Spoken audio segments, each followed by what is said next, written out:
Piper Alpha, one of the most productive oil platforms in the North Sea. It's a city anchored in the ocean, supporting more than 200 workers and pumping oil 24 hours a day. Then a routine working day ends in disaster. 167 men perish in 1 hour and 30 minutes. Now, using cutting-edge computer technology, we reveal exactly what went wrong. Disasters don't just happen. They're caused by a sequence of critical events, locked in time. Unravel the fateful decisions in those final seconds from disaster.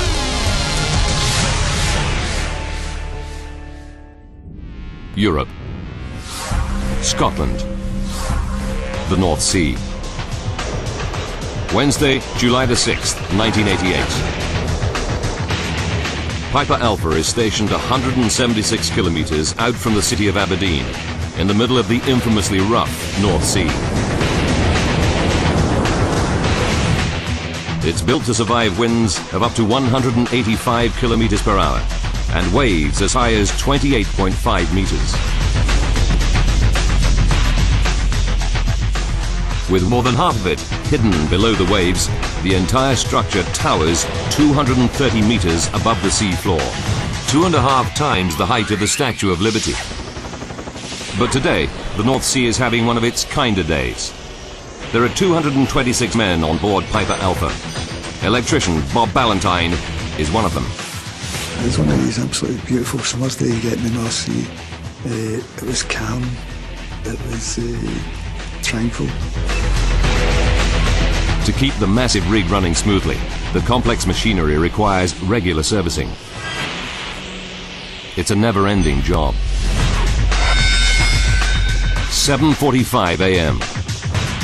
Lead production operator Bernard Curtis issues permits for the day's maintenance work.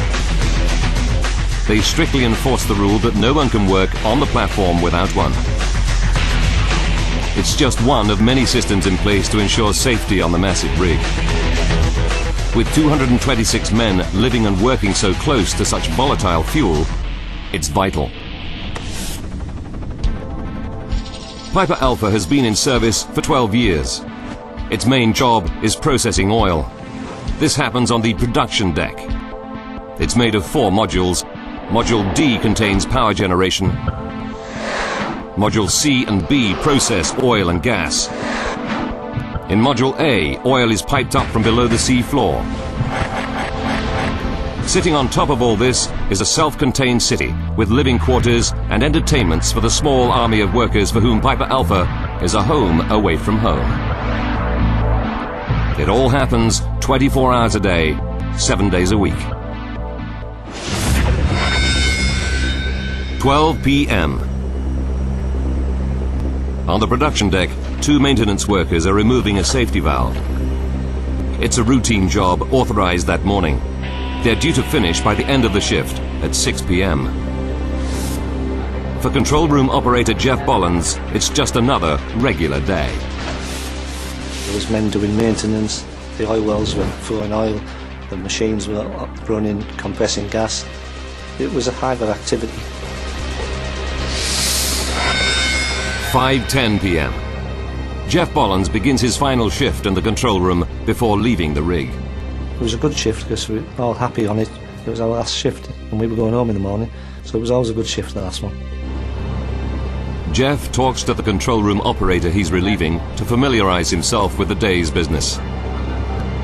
There's nothing out of the ordinary to report.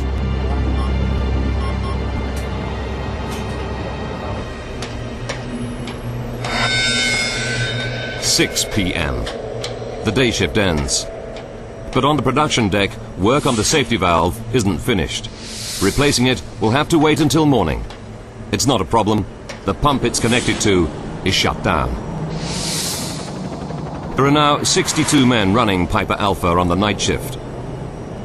The other 164 are off duty, eating, relaxing, or sleeping in their living quarters.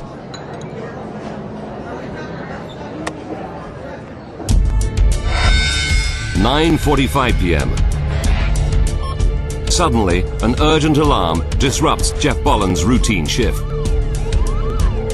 It's an audible sound which brings your attention to it. You locate then on a visual basis what's happened, and what we call the condensate pump will tripped. Condensate is the oil man's term for LPG, liquefied petroleum gas, a volatile and highly flammable liquid. The pump compresses it to a pressure of 78 atmospheres. That's 45 times the pressure in a car tire. The pump has stopped working, but Jeff is still unfazed. I've seen the condensate pump trip that many times. I couldn't tell you about 20, 30, 100, 200, and it was something that needed attention and something that wasn't a major problem, and the quicker you attended to it, the less of a problem it was. Lead operator Bob Vernon goes down to the pump 9 meters below the control room. It should be straightforward to restart it, but tonight the production crew can't get it going. Piper Alpha continues to produce liquid condensate.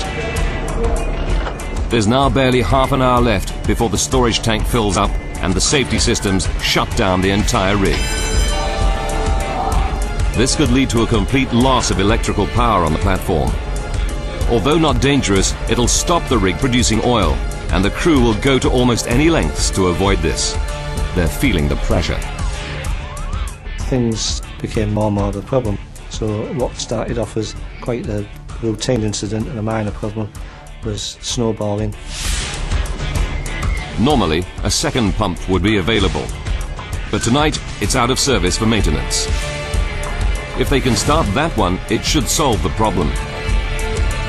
Vernon quickly checks the work permit and confirms that the scheduled maintenance hasn't yet begun.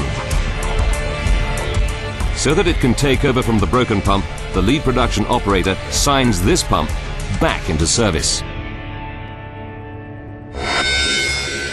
But then, at 9:55 p.m., a new problem complicates the situation further. An alarm sounds, warning Jeff Bollens of a small gas leak on the deck above the pump. He silences the alarm and informs another member of the crew who's also down by the broken pump. The situation now escalates rapidly as Bollens receives several more alarms in quick succession, warning of further small gas leaks. These are followed by something more ominous. And they're just coming in one after the other. And then next thing we knew, we're getting high gas alarms, which is very rare, very serious. It's 10 p.m. Captain Michael Clegg is aboard the maintenance ship Lowland Cavalier, stationed just 25 meters from the southwest leg of Piper Alpha. Suddenly, he sees an explosion as a flash of blue flame shoots out below the platform. In the housing block, Bob Ballantyne is carrying a hot drink on his way to his bunk. This almighty explosion lifted the platform right up. It seemed to lift it right off the North Sea and just shake it about like a rag. By sheer chance, on another nearby vessel, Charles Miller is taking pictures for his son's school project when he hears the explosion. As he clicks the shutter, a second explosion rocks the platform. He catches the first evidence of what will become a major disaster. There are 226 men stranded on the rig, and it's on fire. On July the 6th, 1988, at 10 p.m., an explosion shatters the calm of evening on the North Sea oil rig Piper Alpha. 226 men are working on board. 10 p.m. In the control room of Piper Alpha, operator Jeff Bollens thinks he's on a routine shift until the explosion throws him from his desk. My experience of the explosion was finding myself 15, 20 foot up the other end of the control room. Lights going out, turbines tripped, everything's down, a lot of smoke. Immediately, Jeff does what he's trained to do. He hits the rig emergency shutdown controls and stumbles out of the wrecked control room. Valves automatically close all the main oil and gas lines. The huge electricity generators shut down. But the main alarm panel has been destroyed, so no emergency alarms sound. An eerie silence descends on the normally noisy platform.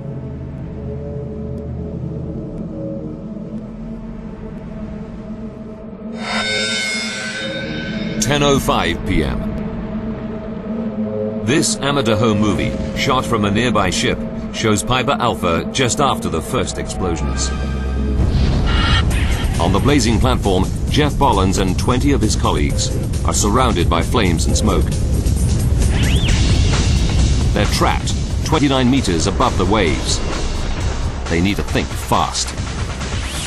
And there was nowhere to go except downwards. One of the lads found a rope which he tied to the handrail, and we started climbing down the rope.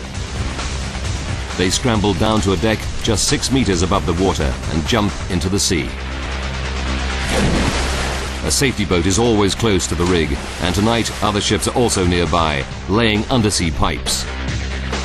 They all launch small rescue craft to pick up survivors. Within 5 minutes, Jeff and his colleagues are plucked from the water. They are some of the lucky ones. 10:20 p.m.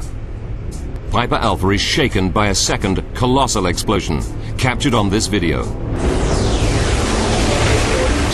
A large section of the rig is engulfed by a roaring fireball. Jeff Bollins sees it all from the rescue boat. The heat was just intense, even though we were maybe 100 yards away. The platform just looked like the kind of things you see in a disaster movie. About 100 men have gathered in the canteen. It's one of the main emergency meeting points because it's close to the helicopter landing deck. But they don't know that the heli deck is already engulfed by smoke and flames. A helicopter rescue is impossible. Smoke begins to creep in. The trapped workers now fear for their lives. Somebody had shouted out that they were afraid, and I heard the boys coming back and said, "You're afraid, everybody's afraid." The evacuation plan calls for them to wait in the canteen for rescue, but it doesn't come. As the situation worsens, rigger Jim McDonald decides to make a run for it. But others trapped with him cling to the belief that help will arrive. I said, well, I'm going to try and get off myself. And I said, if you make it fair enough, I says that I'm going to try it. Jim's had 12 years' experience on Piper Alpha. He thinks there's an escape route through the laundry room. I went into the laundry, but when I got into the laundry, I wasn't in the laundry. I was in somebody's room. I said, oh, Jesus God. I just sat in the corner of the corridor in the corner. Disoriented by the thick smoke, Jim McDonald is lost. And every moment he sits there, the odds against him grow.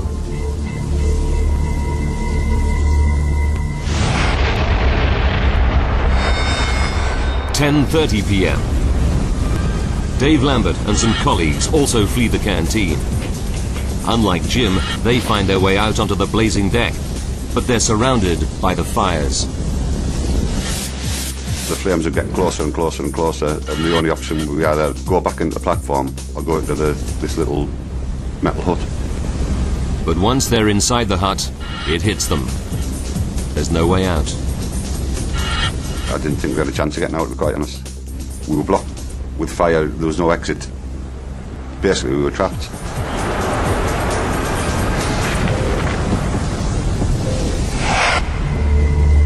In the living quarters, Jim McDonald comes to the growing realization that he's one deck higher up than he should be.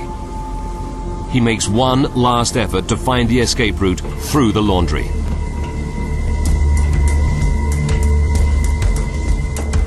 I opens the door and I says, please God, be there laundry. And I just opened it and just touched it. Oh, the washing machines. Once outside, he runs across the blazing deck and down to a platform on one leg of the rig. He jumps 21 meters into the bitter cold North Sea. So I went in. When I hit the water, I went right down, and it was great feeling. It was very, very quiet. and very, very still. And then all of a sudden I just shot back up. Jim grabs onto the leg of the rig until a fast rescue craft picks him up. The tears would run down my nose. And this young lad, he said, "Oh, you didn't have to cry me, mister." He says, "You're safe." I says, "I'm just crying with happiness." I was that happy, you know. Working under the platform on another rescue boat is Ian Letham. These photographs show his crew in action. They managed to haul 6 survivors out of the water. We picked up the last 2 people and thought, right, we'll take off now. But as we went to leave, we realised we were entangled amongst debris from the platform. With the inferno blazing out of control overhead, they battled desperately to clear the debris. 33 meters above them, electrician Bob Ballantyne and a group of colleagues are also escaping down the rig. But Bob decides he doesn't like this escape route. I don't know why I changed my mind. I just said, no, I don't want to go that way. While his friends climb down the west side of the platform, Bob begins to climb precariously down the east side. It's a choice that will save his life. 10:49 p.m. Beneath Bob, on the water, rescue boat driver Ian Letham is trying to free his craft from the debris. The heat is relentless. It was like being under a giant grill. I mean, it was so hot. I can remember saying to my colleagues, you know, we're going to have to get out of here. This is getting really bad. And I think it was about a split second after that, there was just a huge whoosh. And I woke up in the water. I came to in the water. 10:50 p.m. Another colossal explosion tears through the platform, scattering debris over 800 meters. Ships 1.5 kilometers away feel the vibrations. The fireball engulfs Ian Letham's boat. Ian never sees the boat, his crew, or the 6 men they picked up again. He swims to a leg of the blazing platform. Another survivor is clinging to it. I sort of looked around one side and the gentleman in question was Bob Ballantyne, was on the other side of the leg. So Ian came floating down the platform, Wagner pulled him in beside me just for human company, that he needed someone there with you. Bob and Ian cling to the structure, and the whole platform shakes as the fires devour it. With every bang that went off, this thing shook. I mean, this leg was immense, it was huge. And we were hanging on to it, and it was getting hotter and hotter and hotter. I mean, it was getting really hot. My ears were starting to blister. Bob and Ian leap into the sea. With the last of their strength, they swim to a nearby ship, and the crew haul them out. They're suffering from burns and exhaustion. Up on the blazing platform, Dave Lambert is trapped in a steel hut. But the colossal explosion at 10:50 p.m. rips the end off it and opens up a new escape route. If that explosion hadn't have blown the end off it, I don't think we'd have survived. There's no other way out. Dave races out of the hut and onto the blazing platform, 45 meters above sea level. As he reaches the guardrail, another explosion blows him over the edge and into the sea. Amazingly, he survives the fall and can see the rescue boats. But totally exhausted from his ordeal, he can't reach them. I had no energy left. And I got to the stage thinking, oh, God, don't let me get this far and drown. But Dave's incredible luck holds out. At the last moment, a rescue boat spots him and hauls him from the water. As the last survivors are picked up, Piper Alpha begins to collapse. 11:20 p.m. Another violent explosion shakes the platform. Piper Alpha is now in its death throes. One of the cranes collapses. Then the drilling derrick. the whole platform begins to tilt to the east. The main living area containing the canteen where the workers gather to be rescued tips to the north and slips below the waves. There'll be no rescue. The rest of the platform follows it into the North Sea. By 12:45 a.m., the 20,000-ton Piper Alpha platform is gone. This tiny piece, part of a section called Module A, is all that remains. There were 226 men on Piper Alpha. 167, including 2 rescue workers, die.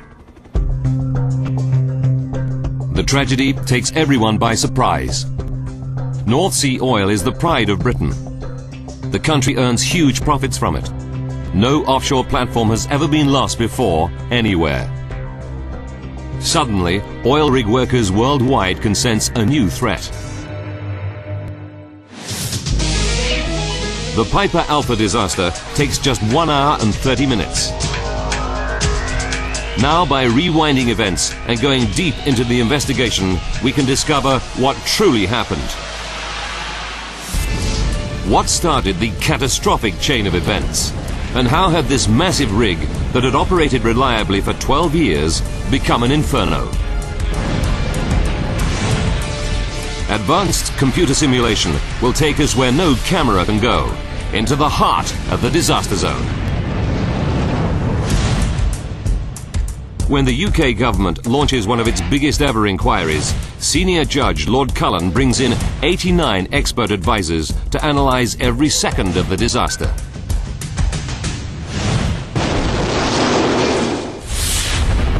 But the extent of the destruction leaves very little evidence. Rod Sylvester Evans spent 2 years working on the investigation.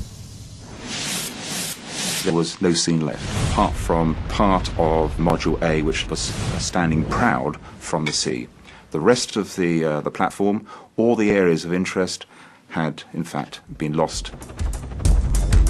With the wreckage of the rig scattered across the sea floor, 145 meters below the surface, all they have is eyewitness testimony, plus Charles Miller's vital photographs. From these scraps of information, they have to solve the entire mystery. Investigators begin to interview survivors. Of crucial importance was the evidence of the control room operator, Mr. Bolins. And he had witnessed a series of gas alarms that had come up just before the first explosion.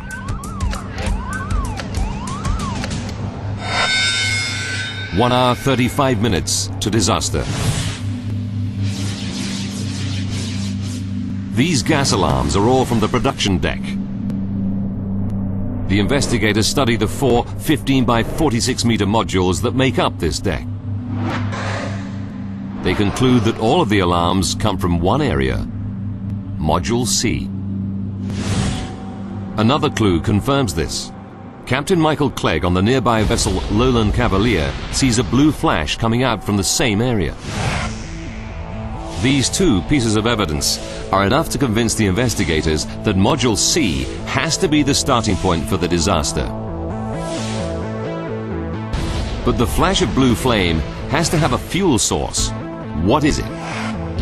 Piper Alpha produces 3 highly flammable products: natural gas, liquefied petroleum gas or LPG known as condensate, and crude oil. All 3 are prime suspects for the start of the disaster. First, they investigate the platform's main product, crude oil. It burns in a very distinctive manner. Professor Dougal Drysdale is an expert in flame behavior. Once you ignite it, the surface is burning. The flames have a characteristic appearance in that they will tend to be large and sooty. But the initial explosion is not a large sooty flame. It's a blue flash. So Drysdale concludes it cannot be crude oil. That leaves natural gas and condensate. Because it's lighter than air, natural gas rises. Condensate, on the other hand, is heavier than air, so it sinks. investigators revisit the eyewitness testimony from Captain Clegg and make their first major breakthrough. He sees the flash coming out from under Module C. The fuel source for the blue flash must be heavier than air. It can only be condensate. But investigators believe that this explosion was relatively small, barely the equivalent of one car tank full of petrol. How does a small explosion in one module escalate into a disaster that wipes out the giant 20,000-ton platform? A series of massive explosions and fires has destroyed the huge oil platform Piper Alpha and killed 167 men. It's a devastating tragedy with worldwide repercussions for the oil industry. Using advanced computer graphics based on the official report, we go deep into the investigation to uncover the chain of events, second by second. Investigators believe that the disaster starts with a small explosion of condensate or liquefied petroleum gas. They also pinpoint where the disaster starts, in part of the platform called Module C. But there shouldn't have been any loose condensate in that module. Where did it leak from? To get at the answers, investigators turn their attention to the gas alarms Jeff Bollins observed in the control room immediately before the explosion. We were able to determine that, in fact, the only possible way of explaining the pattern of gas alarms was by a condensate release in the eastern end of the module. The only condensate at the eastern end of Module C is contained in two safety valves. But these are safety devices designed to withstand more than twice normal operating pressures. How could they leak? Then the investigators make a vital discovery. One of these valves had been removed for a routine safety check. Could the open pipe be the source of the mysterious leak? They dig deeper and discover that in normal safety procedures, workers insert a flat metal disc to seal the hole where the valve has been removed, and that prevents any leaks. If the hole was sealed, condensate could not have come from there. But they remain convinced that the safety valve is the prime suspect. To check their theories, they conduct a series of tests on an identical metal disc, tightening its bolts by varying amounts. This video from the inquiry shows the actual tests. The test results show that the sealing disc could leak if workers tighten the bolts without a wrench, leaving them just finger tight. As if the bolts were done fairly loosely, you would look done up when you looked at it, but there was a gap. This is a vital breakthrough. Investigators now believe that a leak from a loosely fitted metal disc is the starting point for the entire catastrophe. But there's a problem with this theory. The valve in question was undergoing maintenance. There should have been no condensate in that pipe. Solving this mystery becomes the new focus for the investigators. Using plans of the rig, they trace the pipe down to a different deck, where it connects to a pump. But they know this pump was out of service for maintenance. It should have had no condensate in it.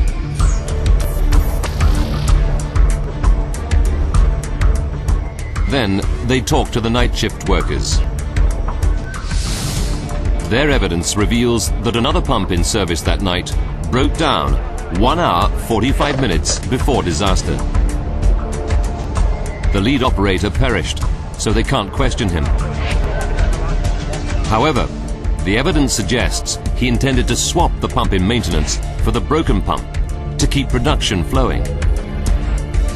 But the pump undergoing maintenance was missing its safety valve. Because the lead operator was seen actually introducing condensate into this pump very shortly before the accident. There was not only the intent to start it, but there was also the opportunity. Before starting up a new pump, workers must first fill it with a small amount of condensate. This happens 1 hour and 35 minutes before disaster. But this small amount of condensate leaked.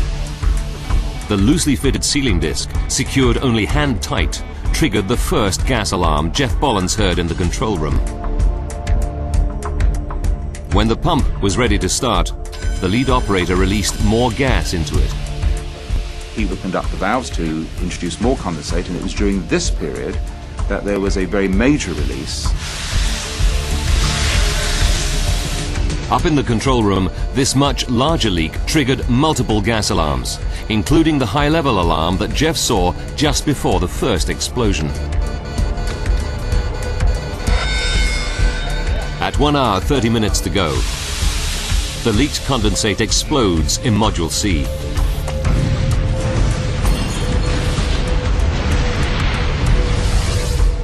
Investigators are zeroing in on the chain of events, but there's a break in the link. Module C is protected by huge firewalls designed to resist intense flames for up to 6 hours. And this first explosion is not very violent. But photographic evidence reveals a surprise. Less than 10 seconds after Module C explodes, the picture shows a huge fireball ballooning out of the module next door, Module B. How did it break through the firewalls and spread so fast? The investigators carry out a series of computer simulations and experimental explosions, seen here. The results are surprising. While the firewalls are excellent at resisting fire, they can't handle explosions. Even a minor blast can tear them apart. The firewalls are made up of 2.5 by 1.5 meter fireproof panels bolted together. The first explosion breaks up the firewall, launching the panels around Module B like unguided missiles. Each panel was equivalent to driving a 1-ton car at 24 miles an hour into the pipework.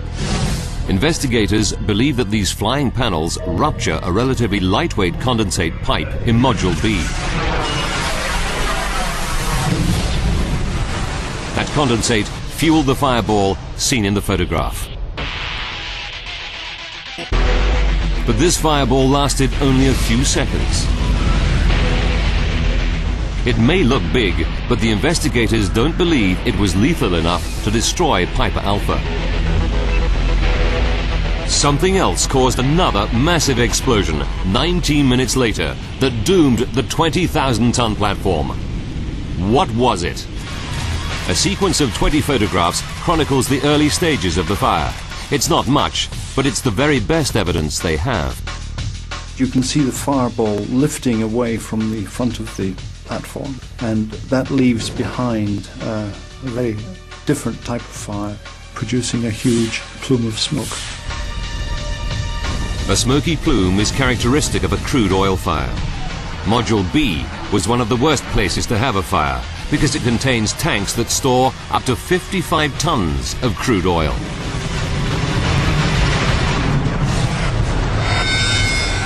With 1 hour, 10 minutes left, the situation escalates. A colossal explosion shakes the rig. It creates an inferno that rages on the underside of the platform. But this new fire is not in Module B where the first oil fire is burning. It's below it. How did it get down through the deck? Once again, investigators search for clues in the pictures taken just after the fireball. If you look at the photographs, it's clear that there is a fire below Module B. They realize this can only mean one thing. Flaming crude oil is running downwards to fuel this fire. They're certain that it drips onto an area where the rig's divers prepare for work. But this area is covered by grates. The burning oil should drip straight through the holes and into the sea. Instead, it settles there, forming a large fire. Again, investigators are stuck. Then they discover a vital clue. The divers have placed rubber matting over these gratings. When they diving. They didn't want to, with bare feet, step on very sharp grating. And unfortunately, above this area was the high-pressure connecting line to Tartan. Tartan is another oil rig close to Piper Alpha. This pipeline carries high-pressure gas to it. Investigators now believe this oil forms a burning puddle on the rubber matting directly under the pipe, containing gas pressurized to more than 120 atmospheres, 70 times the pressure in a car tire. Without this rubber matting, the fire might have been contained, the whole catastrophe prevented. But with it, the pipe heats up quickly, weakening the metal. Intense heat, weak metal, high-pressure gas. The next event is inevitable. And when it burst, there was somewhere between 15 and 30 tons of high-pressure gas ejected almost instantaneously, and that is what is seen in this huge fireball, 150 meters in diameter, completely engulfing the whole of the platform. Gas pours out of the burst high-pressure pipeline at the rate of half a ton per second, equivalent to nearly the entire domestic consumption of gas in the UK. It continues to do so for a further hour. The failure of the high-pressure gas pipeline changes everything. There was no way back. It's really melting the centre out of the platform.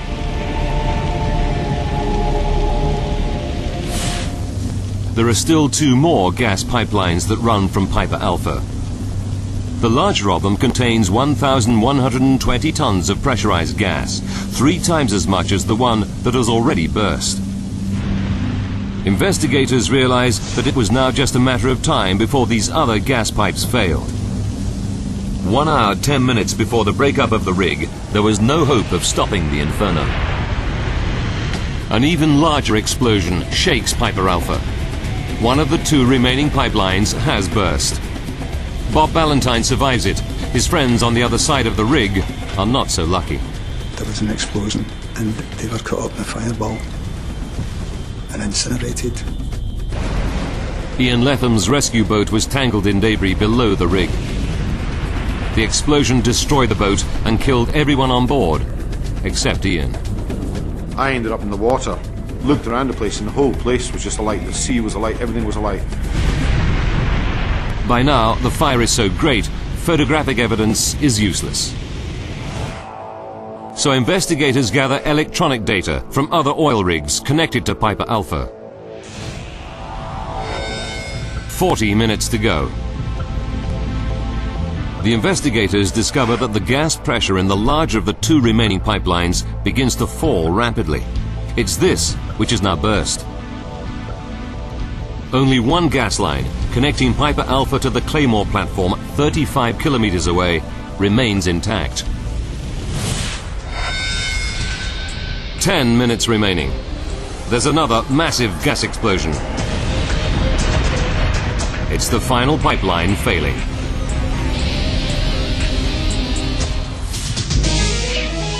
One hour and 30 minutes after the chain of events begins, the disaster claims its final victims. The living quarters, where so many workers took refuge, slips off the platform and down to the bottom of the North Sea, taking with it the last of the crew of Piper Alpha. 1 hour after the housing block collapses, there's nothing left of Piper Alpha except for the burnt-out wreckage of Module A. From tiny scraps of evidence, the investigators have managed to piece together a coherent explanation of the catastrophe. But there is still one more shocking revelation, a final link in the chain involving not failed technology, but simple paperwork. The gigantic oil and gas platform, Piper Alpha, has been destroyed. Second by second, investigators are lining up the pieces. The deadly sequence begins at 9:45 p.m. when workers attempt to start a pump with a critical safety valve missing. What investigators don't understand is why the workers started the pump in this unsafe condition. The permit to work, or PTW, is designed to alert everyone to maintenance work that is underway to prevent just this kind of accident. When investigators analyzed the PTWs, they discovered that a permit was issued for routine maintenance on one of the pumps at 7:45 a.m. They believe that a separate permit was issued later on for work on its safety valve. But the permits that would prove this theory lie buried in the sunken remains of Piper Alpha, 145 meters beneath the surface of the sea. Then, 3 months after the accident, salvage teams raised 2 blocks of living quarters from the sea floor. 81 bodies are recovered and laid to rest. And the investigators are then able to hunt inside for further clues. They find a mass of waterlogged paperwork. Astonishingly, after a raging fire and 3 months at the bottom of the sea, this paperwork yields critical evidence. And lo and behold, yes, there was a copy of the actual permit to work. And it was a huge buzz because we had heard that one was probably issued, but we weren't sure. And here it was, we actually had the actual copy. This is the original permit, recovered from the bottom of the North Sea. Permit to work number 23434 for the maintenance operation on valve number PSV 504, dated July the 6th, 1988. It's the first link in the deadly chain of events. Investigators are now certain that there were 2 permits issued, one for the pump and a completely separate one for its safety valve. On Piper Alpha, the crew stores permits in different boxes for each area of the platform. This seems logical, but creates a fundamental problem. Because the pump is in one part of the platform, but its valve is in a completely different area. And that means the permits are stored in separate boxes. That really starts to be where the problem comes. The 2 permits should have been held together. That simple error or clerical mistake perhaps meant that these 2 permits were separate. When the operator checks the pump's permit, there's nothing with it to warn him that the safety valve has been removed. That permit is stored separately in another box. It might as well not have existed at all. So when pump B stopped and there was the question asked, can I get pump A going? The maintenance lead hand said, yeah, fine. As they attempt to start the pump, they set in motion the chain of events. Investigators believe that the workers on duty that night did not know the safety valve was missing. Otherwise, the experienced operators would never have tried to start the pump. The only permit they see is for the pump. It doesn't mention the safety valve. At the heart of this tragedy, behind the raging fires, the explosions, the collapse of the 20,000-ton rig, and the loss of 167 lives, behind the entire catastrophe lies a flawed system of permits to work.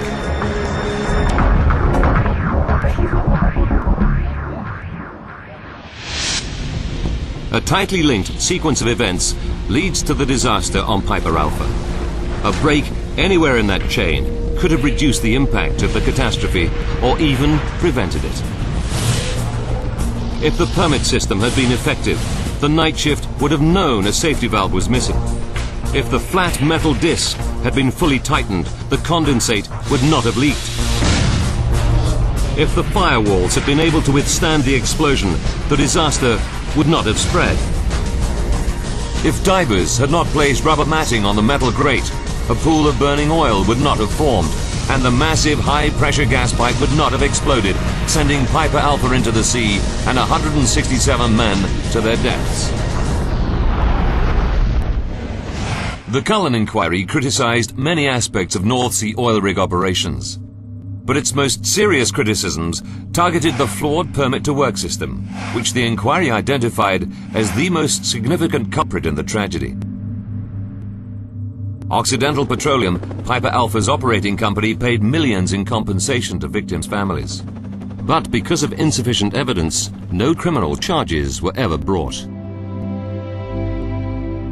Piper Alpha's survivors pay a far heavier price.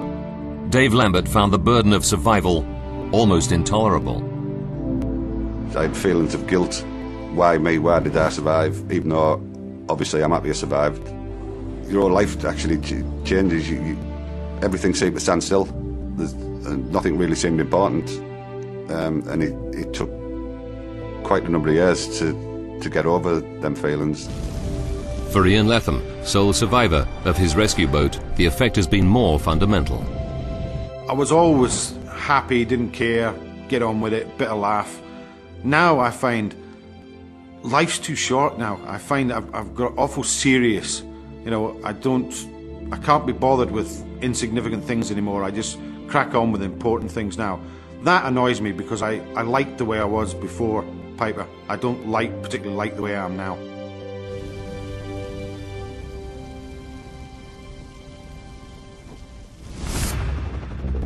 The Cullen Report recommended massive changes to almost every aspect of the way that British offshore operations are carried out. But the lessons learnt have repercussions for the oil industry in Britain and worldwide. The hope is there will never again be a disaster like that of Piper Alpha.